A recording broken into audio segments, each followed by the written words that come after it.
Ministério da Cultura e o Instituto Ricardo Brenan apresentam a ação formativa de contrapartida social do projeto Panorama de Portos a Capitais no Brasil Setentrional, PRONAC 178.612. Lei Federal de Incentivo à Cultura, Lei Rouanet PRONAC 178.612. A mostra tem o patrocínio do Itamaraty e do Grupo PAV. A organização e produção do projeto é da Expomos, realização Instituto Ricardo Brenan, Ministério da Cultura, Governo Federal. Bom dia, então, pessoal. Tudo bem com vocês? Estão felizes? Quem não tá vai ficar, então, agora que a gente vai ter um momento aqui legal, certo? Meu nome é Moisés, sou educador do Instituto Ricardo Brenan. Essa aqui é a Mônica, também educadora lá, que é o Nícer, que está fazendo a filmagem pra gente, tá? Eu queria saber primeiro, quem já visitou lá o Museu Instituto Ricardo Brenan, o Castelo? Vocês gostaram de visitar lá? O que vocês viram lá que vocês mais gostaram? Que mais? Ninguém? Fonte com moeda. Que mais? Alguma coisa a mais?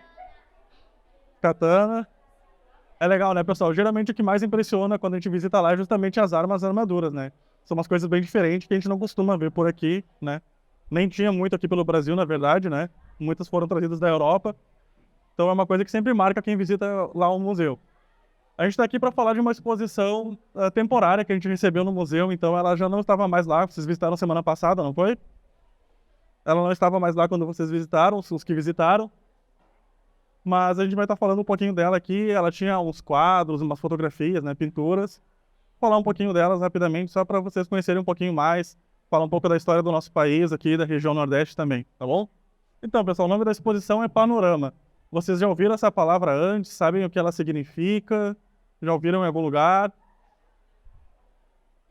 Não? Nada parecido? Panorâmica? Não? No telefone de vocês, quando vocês abrem a câmera, não tem um modo de fotografia panorâmica? Certo? Como é que é a fotografia panorâmica no celular? Alguém já tirou uma fotografia panorâmica no celular? Como é que é? Ela é comprida assim, né? Então, panorama é uma palavra de origem grega que significa visão do todo. Então, por isso que na fotografia panorâmica, por exemplo, a gente não tem só a visão reta do que está na frente, mas sim a gente pode pegar uma visão mais ampla, né? E aí essa é uma palavra que ela começou a ser usada na arte lá em 1792 por um escocês ali chamado Robert Barker. Ele pintou, mas vocês imaginem um prédio de forma redonda, assim, um prédio alto, tipo uma torre redonda, e que ele foi lá e pintou as paredes internas desse prédio com a vista da cidade de Edimburgo, que é uma cidade lá na Escócia, onde ele vivia. Aí ele pintou a vista da cidade por todas as paredes do prédio, todinho, e quem entrava nesse prédio tinha a impressão de estar vendo a cidade, assim, tá, por exemplo, no mar e vendo a cidade todinha lá. Aí ali a gente tem um desenho representando como teria ficado esse prédio. Ó. Vocês podem ver ali na parte de baixo, a pessoa vê mais o litoral, com os navios, as montanhas, e na parte de cima mesmo a gente vê ali a cidade, tem uma igreja ali bem grande, eu acho, ou um castelo, um palácio.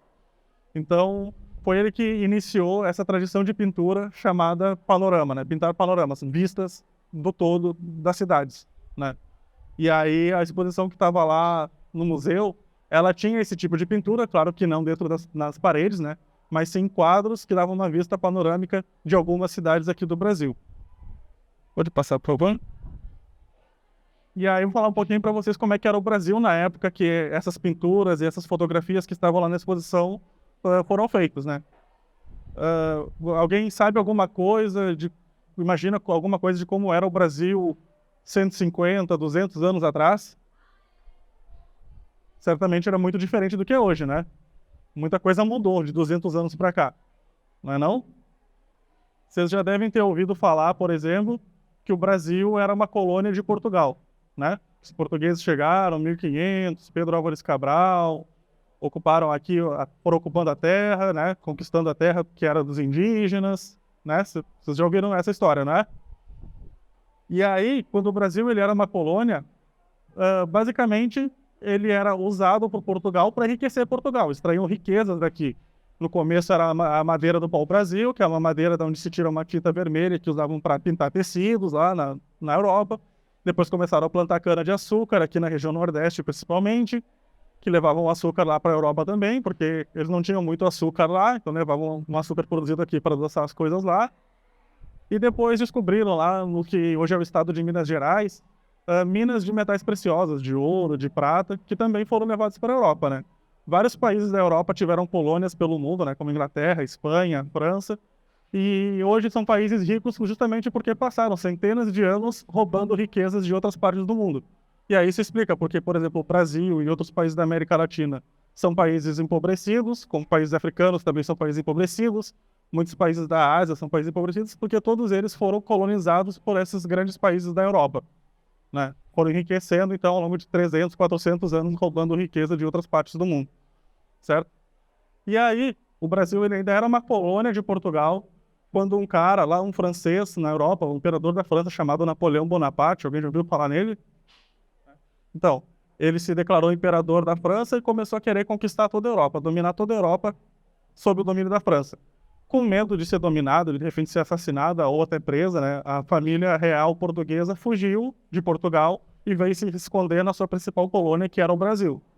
Então, em 1808, eles saíram de navio, atravessaram o Oceano Atlântico, chegaram primeiro na Bahia, que até pouco tempo antes de 1808 tinha sido a capital da colônia, a primeira capital do Brasil tinha sido a Bahia, né?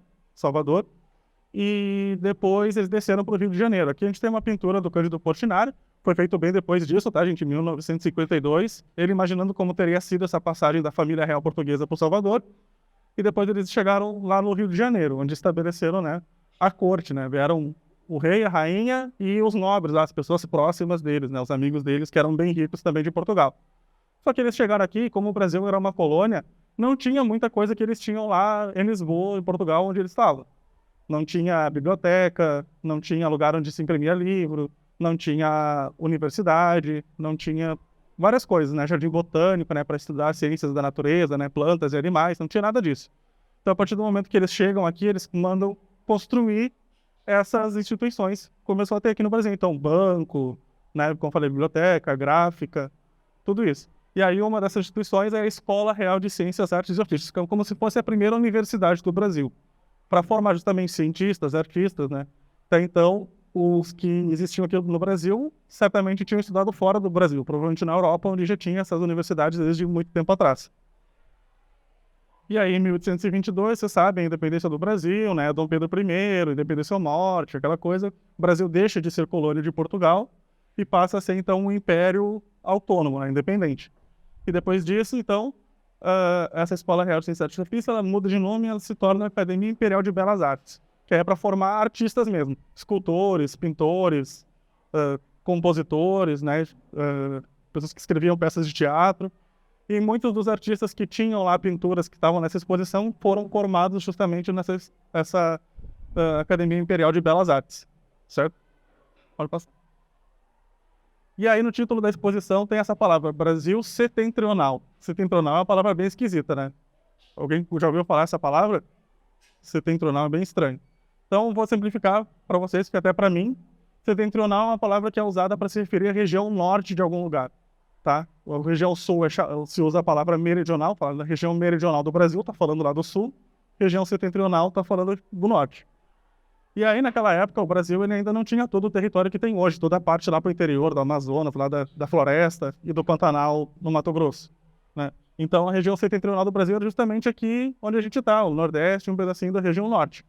Tem aqui um mapa lá de 1780, de um francês que desenhava mapas, da região setentrional do Brasil. O nome é justamente Mapa da parte setentrional do Brasil. Tá meio estranho aqui de ver, a gente não consegue se situar bem, tá pequeno, tá escrito em francês.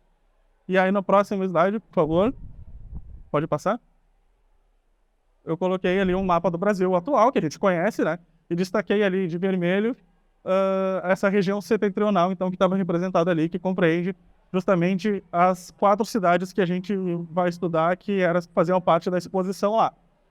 São as cidades de Belém, no Pará, São Luís, no Maranhão, Recife, Pernambuco e Salvador, na Bahia. Alguém conhece aqui alguma dessas cidades, fora Recife, claro? Eu já fui a Salvador, na Bahia, em Belém do Pará? Eu também não. Semana passada, por um acaso, eu tive a oportunidade de conhecer Salvador. Mas foi bem rapidinho e não deu para ver muita coisa. Tá? Mas alguém sabe o que essas 4 cidades têm em comum? Hum? Ninguém? Elas são o que nos seus estados? Capitais. E além disso, elas quatro estão situadas em que parte dos seus estados, do território? Estão perto do mar, né, no litoral, justamente. Vocês sabem que não é uma coincidência que as quatro estejam no litoral e que as quatro sejam capitais, né? Porque se os portugueses colonizaram o Brasil e eles chegaram de navio, porque era o único jeito que tinha de chegar na época, né? O primeiro lugar que eles chegavam era justamente no litoral, e eles viam um lugar onde eles podiam deixar seus navios em segurança, e a partir dali começavam a construir a cidade. Então essas quatro cidades nasceram no porto, né? Que foi o primeiro lugar que os portugueses chegaram. E também porque a intenção deles era justamente explorar a riqueza, como eu falei para vocês. Então, era necessário que tivesse um porto bem situado para poder levar essas riquezas lá para Portugal, para enriquecer Portugal. Como eu falei para vocês que por 300 anos, Portugal levou toda a riqueza produzida aqui, praticamente, né? E aí eu vou falar aqui um pouquinho, então, rapidamente de cada cidade dessas para vocês, certo? A primeira cidade é Belém, no Pará. Ela é a única dessas quatro cidades que não está situada na região nordeste do Brasil, né? Ela está na região norte. O Pará é um estado da região norte do Brasil. E aí ali em cima a gente tem uma fotografia que estava lá na exposição, né? Quem visitou pôde ver ela de perto, que é uma fotografia tirada como se estivesse no mar, vendo a cidade de Belém, lá por volta de 1860. E aí a gente vê ali que no meio tem uma igreja ali bem grande, né? As torres ali destacam, né? E embaixo a gente tem uma fotografia atual de Belém, e aí a mesma igreja está ali ainda, ó. Só que a gente vê que a paisagem mudou bastante. E aí uma das coisas que tem ali, que não tinha na época da fotografia de cima, é aquele prédio azul ali, que ele é o mercado Ver o Peso, tá? Ele faz parte do complexo Ver o Peso, que é a maior feira livre da América Latina. Então, é o principal ponto turístico da cidade de Belém, no Pará. Se vocês recebem alguém que vem de outra cidade, de outro estado, aqui em Olinda, por exemplo, qual é o principal lugar turístico da cidade que vocês falariam para essa pessoa visitar? Não, aqui em Olinda. Qual seria o principal lugar turístico para visitar? Provavelmente Alto da Sé, Recife Antigo também, né? São os principais pontos turísticos daqui, de Olinda e Recife, né? Acho que é Alto da Sé e Recife Antigo. Pois o principal ponto turístico de Belém no Pará é a Feira Ver o Peso, tá? Onde se pode comprar muitas coisas diferentes, pode se comer o açaí deles lá, que é um açaí bem tradicional, que é diferente do que a gente come aqui. Lá eles comem um açaí salgado, com peixe, farinha, né? Então, uma cultura bem diferente e interessante para quem vai de fora conhecer, né? E aí, o mercado Ver o Peso, ele surgiu por causa que, como Belém era um lugar onde se exportava muita mercadoria, eles precisavam pesar as mercadorias para saber quanto valeria, quanto eles poderiam cobrar por aquele produto, né? E aí, então, eles fundaram um lugar de ver o peso, onde era pesado o açúcar, por exemplo, que ia ser vendido, para determinar um preço. Ao longo do tempo, esse lugar onde se pesava foi mudando de lugar, foi crescendo, foi precisando de ser um lugar cada vez maior, porque se produzia cada vez mais açúcar e outras riquezas. E, por último, então, se expôs esse prédio azul, até que ele deixou de ter essa função de pesar as coisas, se tornou um mercado, faz parte da Feira Livre, né? E a cidade de Belém era um lugar muito alagado, tá? Ela tinha uma faixa bem no litoral, onde começou a cidade, e depois uma parte no interior, onde tinha algumas plantações. Mas entre as duas tinha uma grande área alagada que, conforme a cidade começou a crescer, começou a ser um problema, porque não dava para construir a cidade por cima dessa água, era uma água suja que não servia para beber, nem para tomar banho, para nada. Então eles resolveram cavar umas valas para o litoral para escorrer essa água e secar esse alagado. Não existe mais esse alagado hoje, a cidade passou por cima de onde antes tinha água. Pode passar por mim? E aí, São Luís, no Maranhão. Como eu falei para vocês que o Brasil era uma colônia de Portugal, vocês sabem algum país de hoje que foi antigamente uma colônia da Inglaterra? Falem alto, por favor, para conseguir ouvir, tá? Ou vocês sabem de qual país os Estados Unidos da América foram colônia? Que língua eles falam? Inglês. Então, porque eles foram colonizados pelos ingleses, tá? E aí era isso. a relação de Inglaterra com os Estados Unidos era a mesma de Portugal com o Brasil, extrair riquezas, né? E aí, na Inglaterra, tinha muitas fábricas de tecido, começaram as primeiras fábricas de tecido da Europa. E para fabricar tecido eles precisavam de algodão. E esse algodão eles tiraram, claro, da sua colônia, que era na América, nos Estados Unidos. Só que aí os colonos dos Estados Unidos começaram a querer independência, começaram uma guerra de independência contra a Inglaterra. E aí, claro que eles pararam de fornecer um algodão que abastecia as fábricas de tecido. E aí, os ingleses tiveram que começar a comprar algodão de outros lugares. E um dos lugares que eles compravam era do Maranhão. Na província do Maranhão tinha uma plantação grande de algodão. E os donos das terras onde se plantava algodão enriqueceram muito no final dos anos 1700. E aí eles começaram a mandar seus filhos estudarem na Europa, porque tinham bastante dinheiro, lá tinha as melhores universidades da época, e eles mandavam os filhos estudarem lá, eles passavam 3, 5, 10 anos lá e voltavam para São Luís. E quando eles chegavam de volta em São Luís, eles achavam São Luís uma cidade muito feia ou atrasada em comparação às cidades que eles tinham visto lá na Europa, como Paris. E eles queriam modernizar essas cidades. Então, eles começaram a discutir e fazer várias leis para modernizar a cidade de São Luís. E aí uma dessas leis dizia que estava proibido construir casas de palha na cidade, e as casas de palha que existiam não poderiam ser consertadas com mais palha, porque essas casas de palha enfeiavam a cidade, né? Ali em cima a gente tem uma pintura que fazia parte lá da exposição, e se vocês verem ali bem no cantinho do lado direito lá, ó, ou do lado esquerdo para vocês, tem uma casinha de palha. Então proibiu que se construíssem novas casas de palha, e isso acabava prejudicando justamente os mais pobres da cidade, que não tinha dinheiro para fazer uma casa de um material melhor, né? Além disso, foram várias outras leis que proibiam animais magros e doentes de circular pela rua, e provavelmente quem não tinha dinheiro para tratar bem o seu cavalo, o seu boi, que acabava ficando magro e adoecendo, eram as pessoas pobres também. Então foram várias leis que prejudicavam principalmente as pessoas mais pobres, tá? Que sempre foram as pessoas mais prejudicadas ao longo da história do Brasil e do mundo também, né? Quando a gente para olhar. E aí outra coisa que era importante para eles modernizarem a cidade era teatro. Eles viram que as cidades da Europa tinham muitos teatros, onde tinham peças, apresentação de peças de teatro, de ópera. E aí eles mandaram construir um teatro lá, que foi fundado em 1817, o Teatro União. Começou a receber óperas italianas, que eram as mais tradicionais da época. E então foi um lugar meio pioneiro assim, em receber artistas estrangeiros no Brasil. Certo? Ali embaixo a gente tem uma fotografia atual da cidade de São Luís também, né? A gente vê ali que era no litoral, muito diferente do que estava pintado ali no quadro de quase 200 anos atrás, né? Pode passar, por favor. Recife, vocês conhecem? Vocês sabem por que o nome da cidade é Recife? Por causa dos arrecifes, né? Aquelas formações rochosas que tem ali perto da beira do mar e tal. E foi justamente por causa disso que a cidade se situou ali naquela região. Na verdade, ela começou como um porto, eu falei para vocês, e ela era o porto de Olinda. Olinda foi a primeira capital de Pernambuco, e Recife era o porto, onde entravam e saíam as mercadorias daqui de toda a capitania, no início e depois província, né? Os arrecifes, então, eles protegiam os navios que ficavam ali das marés mais fortes, porque tinha aquelas pedras, o mar não ficava tão agitado, né? E então foi o lugar ideal para ficar o porto ali.